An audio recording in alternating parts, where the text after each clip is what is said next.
بسم اللہ الرحمن الرحیم، السلام علیکم۔ کیپٹل ٹاک میں خوش آمدید۔ آج پاکستان کی سیاست میں بڑی تیزی تھی۔ ایک طرف قومی اسمبلی میں اپوزیشن لیڈر شہباز شریف صاحب نے اپنے ساتھیوں کے ساتھ مل کر موجودہ حکومت کی 2 سالہ کارکردگی پر ایک وائٹ پیپر جاری کیا، اور دوسری طرف جو وفاقی وزراء ہیں انہوں نے اس کا جواب بھی دیا۔ قومی اسمبلی کا اجلاس بھی چل رہا تھا جہاں پہ لیجسلیشن ہوئی، لیکن دو اور واقعات بھی بڑے اہم ہیں۔ ایک وفاقی وزیر ہیں غلام سرور خان صاحب، انہوں نے آج ایک میڈیا ٹاک میں جو اپنے سیاسی مخالفین ہیں ان کو واجب القتل قرار دے دیا، اور کراچی کے میئر جناب وسیم اختر صاحب جو ہیں انہوں نے بھی ایک بہت دھواں پریس کانفرنس کی، اور اس میں وہ آبدیدہ ہو گئے، بلکہ ان کی آنکھوں میں جو آنسو تھے وہ آج نظر آ رہے تھے۔ تو یہ آنسو جو ہیں یہ 3-4 سال کے بعد ہمیں نظر کیوں آئے ہیں، یہ ایک بڑا اہم سوال ہے۔ تو ان معاملات پر ہم گفتگو کریں گے، لیکن سب سے پہلے میں اپنے مہمانوں کا تعارف کروا دیتا ہوں۔ آفتاب جہانگیر صاحب کراچی سے رکن قومی اسمبلی ہے، NA 252 سے ہمارے ساتھ یہاں پر موجود ہیں، اور کراچی میں ہمارے ساتھ موجود ہیں جناب سعید غنی صاحب، وزیر تعلیم ہیں سندھ کے، اور ہمارے ساتھ امین الحق صاحب نے بھی ہمیں جوائن کرنا ہے، وفاقی وزیر برائے انفارمیشن ٹیکنالوجی، وہ بھی چند لمحوں میں ہمارے ساتھ شامل ہو جائیں گے، امین الحق صاحب۔ تو سب سے پہلے ہم بات کرتے ہیں یہ جو آج غلام سرور خان صاحب کا جو بیان ہے، یہ بیان جو ہے اس کا کراچی سے کوئی تعلق نہیں ہے، لیکن کراچی میں اس وقت جس برداشت اور رواداری کی ضرورت ہے وہ بڑی اہم ہے، اور ایک وفاقی وزیر جو ہے وہ جب یہ کہتا ہے کہ کیا کہتا ہے ذرا دیکھیں۔ جنہوں نے 35 سال ملک کو بے دردی کے ساتھ دونوں ہاتھوں سے لوٹا ہے، اور سوائے لوٹنے کے ان کا کوئی کام نہیں تھا۔ جمہوریت کے نام پہ وہ ڈاکو ہیں، وہ چور ہیں، وہ اس ملک کے دشمن ہیں، انہوں نے لوٹا ہے اس ملک کو، خون چوسا ہے اس غریب قوم کا، واجب القتل ہیں وہ لوگ۔ اچھا، اب سعید غنی صاحب، کیونکہ غلام سرور خان صاحب جو ہیں وہ پیپلز پارٹی میں بھی رہے ہیں، اور میرا جہاں تک مجھے یاد پڑتا ہے ایک زمانے میں وہ وزیر بھی تھے پیپلز پارٹی کی حکومت میں، تو آپ کا کیا اس پہ رد عمل ہے جو غلام سرور خان صاحب نے کہا ہے؟ پیپلز پارٹی میں رہے ہیں ہمارے ساتھ غلام سرور خان صاحب، اور اس کے بعد جب جنرل پرویز مشرف الیکشن کرا رہے تھے گریجویشن کی شرط پر، تو ان کی ڈگری مشکوک تھی، اس کی بنا پر ان کو پیپلز پارٹی سے نکال کے پھر اس وقت کی جو کنگز پارٹی تھی اس میں شامل کروایا گیا، اور اس کے بعد یہ وہاں بھی وزیر بنے، اور پھر اب PTI میں اور PTI میں بھی وزیر بنے۔ تو اگر 35 سال کی آپ کرتے ہیں بات، تو یہ 85 سے لے کے غالباً 2020 تک کی 35 سال انہوں نے کیلکولیٹ کیے ہیں، اور اس میں خود یہ موصوف جو ہے کئی حکومتوں میں وزیر رہے، اور ان کے اوپر بھی کرپشن کے الزامات ہیں، اور نیب ان کے خلاف بھی تحقیقات کر رہا ہے۔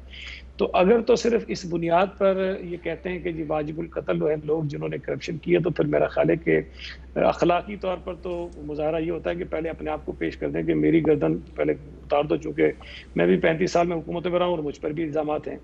اور اگر حالیہ دور میں دیکھیں تو ملک کو سب سے زیادہ نقصان جو کسی ایک وزیر کے ایک بے وقوفی کے بیان سے پہنچا ہے، تو ان کا PIA کے پائلٹ کے جو لائسنسز ہیں ان کے متعلق جو انہوں نے بیان دیا، تو انہوں نے PIA کو بالکل زمین بوس کر کے رکھ دیا، اور آج بھی یہ دنیا بھر کو خطوط لکھ کر معافیا مانگ رہے ہیں، وضاحتیں دے رہے ہیں، تاکہ PIA کسی طرح دوبارہ ان ملکوں کے اندر داخل ہو سکے۔ تو اگر ان کی یہ رائے ہے، میں تو بہت اختلاف کرتا ہوں اس بات پہ کہ کسی کو اس طرح قتل نہیں کرنا چاہیے، لیکن اگر یہ سمجھتے ہیں کہ واجب القتل لوگ ہیں تو پہلا نمبر ان کا ہی آنا چاہیے۔ چلیں، ویسے ایسی بات کرنی نہیں چاہیے ان کو، لیکن آپ کو بھی یہ نہیں کہنا چاہیے۔ خود کہہ رہے اچھا ہیں۔ امین الحق صاحب، بہت بہت شکریہ، آپ نے ہمیں ٹائم دیا۔ ہم نے آج کراچی کے معاملات پر آپ سے بات کرنی تھی، لیکن یہ ایک وفاقی وزیر ہیں، کابینہ میں آپ کے ساتھی ہیں جناب غلام سرور خان صاحب، یہ کہہ رہے ہیں کہ جو پچھلے 35 سال تک جو سیاسی جماعتیں اقتدار میں رہی ہیں انہوں نے بڑی لوٹ مار کی ہے، تو ان کی لیڈرشپ کو قتل کر دینا چاہیے۔ آپ اس پہ کیا کہیں گے؟ حامد میر، میں پچھلے 40-41 سال سے سیاسی ورکر ہوں، جو گراس روٹ سے رفتہ رفتہ کر کے اوپر آیا ہوں۔ میں سمجھتا ہوں کہ MQM پاکستان، جسے کہ 2016-22 اگست کے بعد ایک تبدیلی بھی MQM ہے، اور ہم ہمیشہ باہمی احترام اور عزت اور احترام کے ساتھ اپنے سیاسی مخالفین سے بحث و مباحثہ کرتے ہیں۔ میں سمجھتا ہوں کہ یہ قتل کرنا، کسی کو مار دینا، یہ میرا خیال ہے کہ سیاسی شیوا نہیں ہونا چاہیے۔